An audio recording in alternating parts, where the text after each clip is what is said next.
Hai semuanya, perkenalkan nama saya Talita Ramita Azmi. Saya dari kelompok B10 dengan NIM G00231190. Jadi hari ini saya akan menjelaskan tentang anatomi dinding abdomen, rektum analis, dan juga peritoneum. Untuk yang pertama, saya akan menjelaskan tentang dinding abdomen. Nah, jadi dinding abdomen itu dibagi jadi dua. Yang pertama ada sisi anterior dan sisi posterior. Tapi saya akan menjelaskan ini sisi anterolateral ya. Jadi yang pertama ini tuh ada kulit, lapisan paling luar. Terus yang kedua ada lapisan superficialis. Ini dibagi jadi dua lagi. Lapisan lemak atau fascia Kemper dan lapisan membranosa atau fascia Scarpa. Lalu yang ketiga ada fascia profunda. Lalu selanjutnya ada musculi et au ponerosis. Jadi dari sini tuh kita bisa melihat 5. Nanti akan saya jelaskan lebih lanjut. Tapi ada musculus obliquus externus abdominis. Nih. Terus ada musculus obliquus internus abdominis. Terus ada transversus abdominis. Lalu ada rectus abdominis dan pyramidalis. Cuma kalau dari sini tidak terlihat ya. Selanjutnya ada fascia transversalis. Lalu ada fascia extraperitonealis atau jaringan lemak, dan yang paling dalam ada peritoneum. Lalu saya akan menjelaskan tentang dinding abdomen bagian posterior. Kurang lebih isinya sama, cuma ada beberapa yang tidak ada di sini. Jadi yang pertama kulit sama, lalu fascia superficialis dorsi sama, lalu muskulusnya di sini berbeda.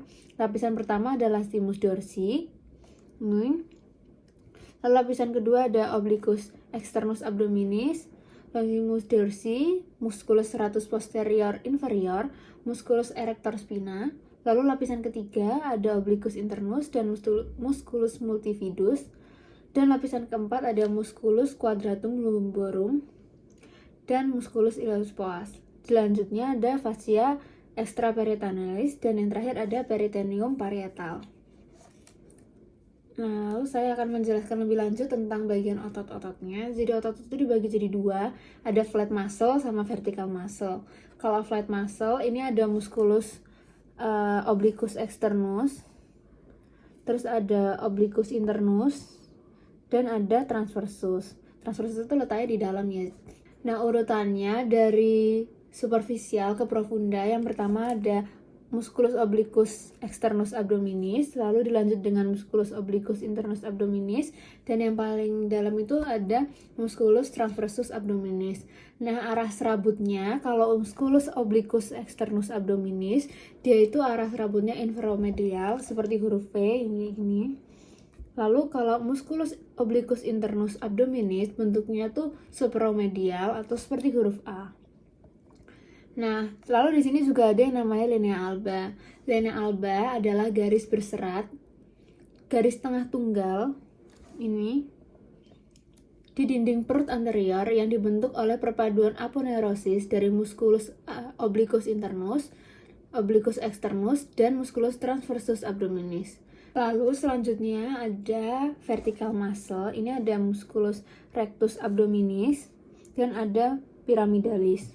Musculus rectus abdominis ini berjalan secara vertikal pada dinding abdomen anterior berjumlah sepasang, di mana otot ini dipisahkan oleh linea alba yang ini tadi.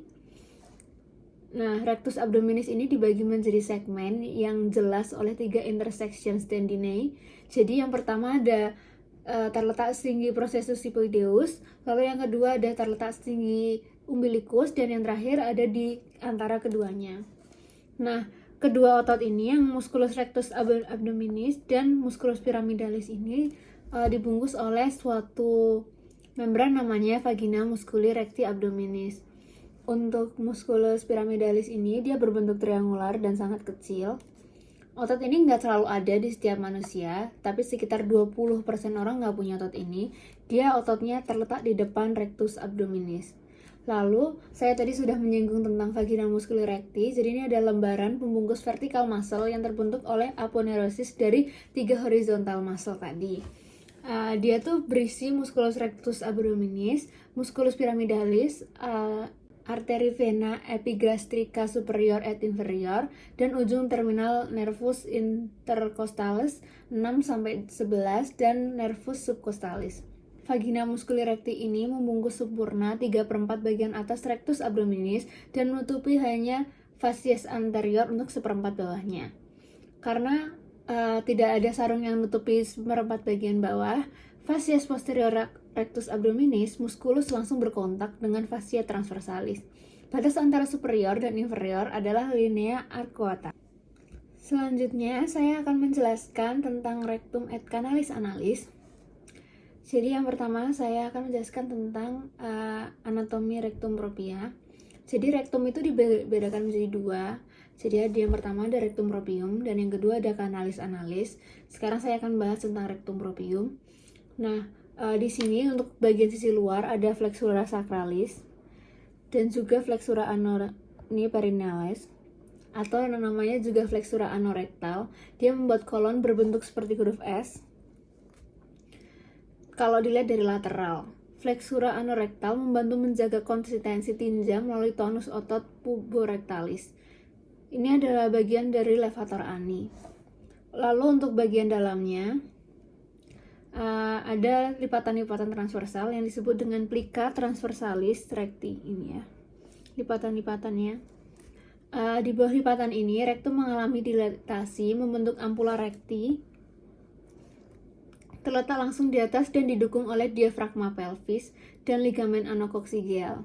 Ampula recti memiliki kemampuan untuk berelaksasi karena fungsinya untuk menerima dan menahan akumulasi massa tinja sampai dikeluarkan saat buang air besar. Terus selanjutnya ada zona transisi dari rektum ke canalis analis yang ditandai oleh linea anorectalis ini. Area ini dicirikan dengan adanya perubahan dari plica transversalis recti menjadi plica longitudinal anal kanal. Nah, selanjutnya saya akan menjelaskan tentang canalis analis. Nah, jadi anal kanal ini dibagi menjadi 3 segmen. Yang pertama adalah zona columnaris.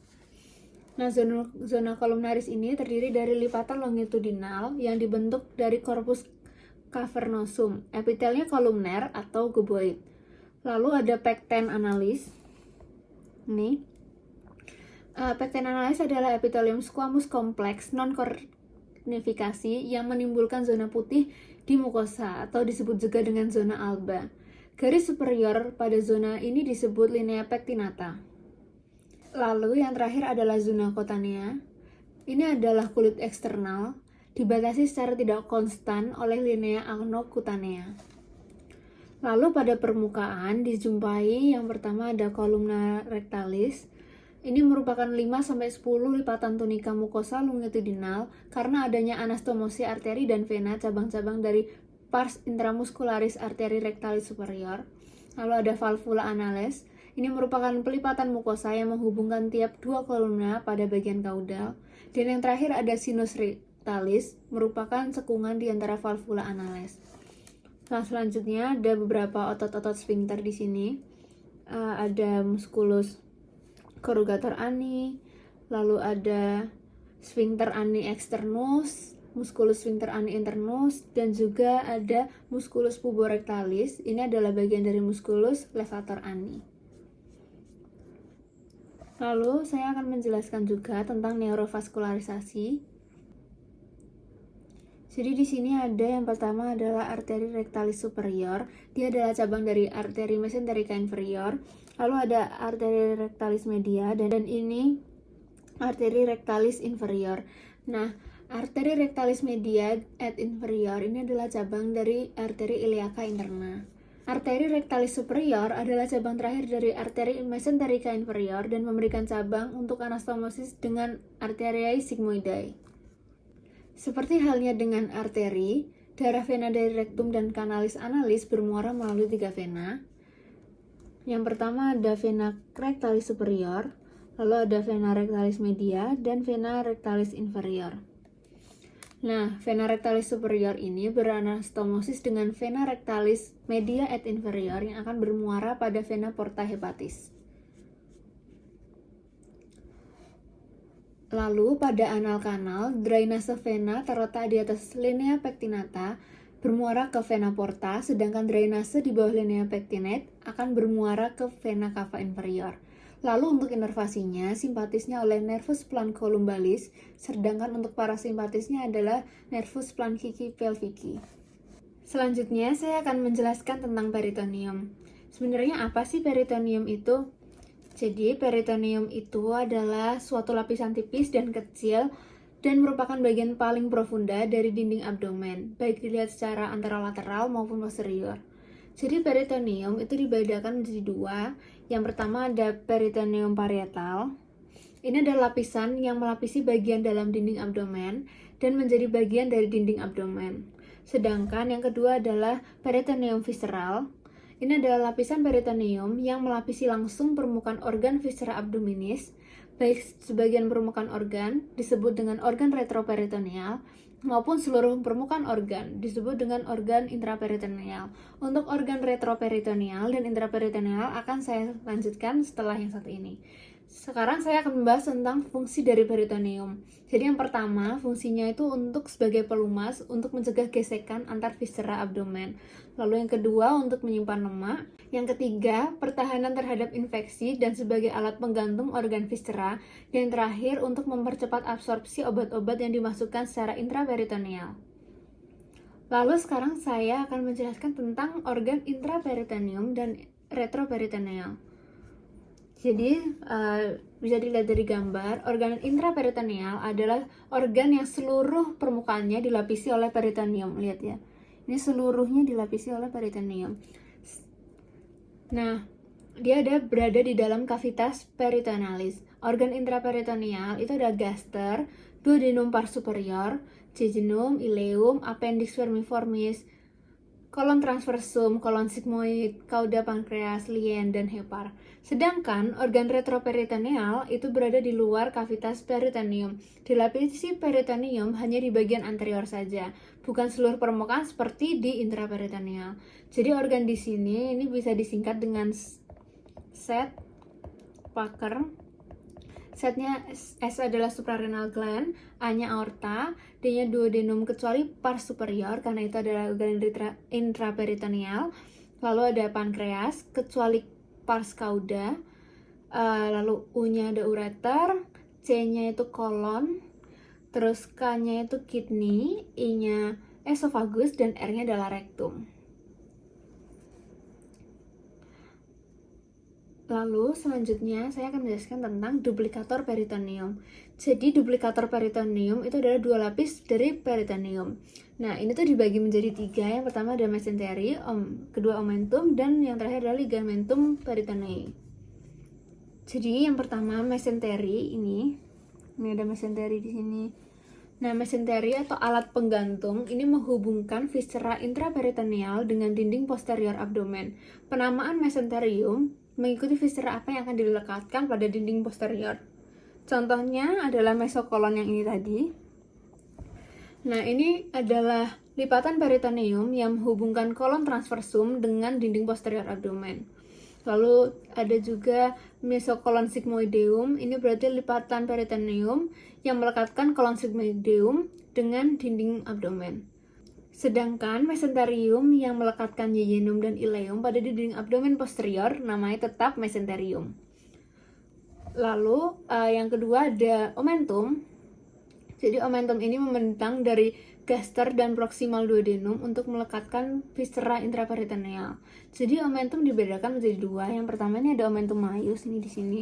Jadi omentum maius ini berasal dari mesenterium dorsalis, merupakan lipatan peritoneum yang melekat pada curvatura major gaster dan duodenum pars superior.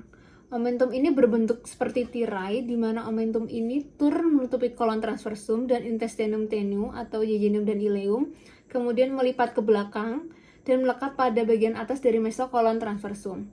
Terdapat dua arteri dan vena yang ada di omentum maius, yaitu arteri vena gastromentalis dextra dan arteri vena gastromentalis sinistra. Jadi si omentum maius ini disusun oleh 4 ligamentum. Yang pertama ada ligamentum gastrofrenica, yang kedua ada gastrosplenica, lalu ada gastrocollica, dan terakhir ada ligamentum splenorenal. Lalu yang kedua ada omentum minus. Nah, omentum minus ini berasal dari mesenterium ventralis yang merupakan lapisan peritoneum yang melekatkan curvatura minor gaster nih, curvatura minor gaster dan duodenum pars superior menuju fascies inferior dari hepar. Ini hepar ya. Nah, Jadi untuk omentum minus ini dia punya dua ligamentum, namanya sesuai apa yang dilekatkan. Yang pertama ada hepatoduodenal, berarti melekatkan hepar dan duodenal, dan yang kedua adalah gastrohepatika. Lalu yang terakhir ada ligamentum peritonei. Nah, ini tuh melekatkan antar organ ke organ lain ataupun ke dinding posterior abdomen dan dapat berbentuk dari omentum. Ligamen tersebut itu ada di hepar dan di gaster. Untuk di hepar itu namanya ada ligamen falciformis, ada ligamen hepatoduodenal, dan ligamen gastrohepatika. Dan untuk di gaster ada ligamen gastrofrenica, ligamen gastrosplenica, dan gastrocolika. Sekarang saya akan menjelaskan tentang cavum peritonei. Jadi kedua lapisan peritoneum membentuk suatu rongga yang disebut dengan cavum peritonei.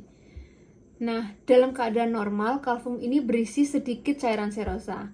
Cairan ini berfungsi untuk melubrikasi permukaan peritoneum sehingga viscera bisa bergerak satu sama lain tanpa adanya gesekan serta memungkinkan adanya gerakan-gerakan disgesti. Akibat adanya perputaran saat embrional, pada saat dewasa, cavum peritonei itu tidak lagi merupakan satu rongga utuh, tetapi terpisah menjadi dua ruangan yang saling berhubungan sehingga dikenal dengan cavum peritonei mayor dan cavum peritonei minor.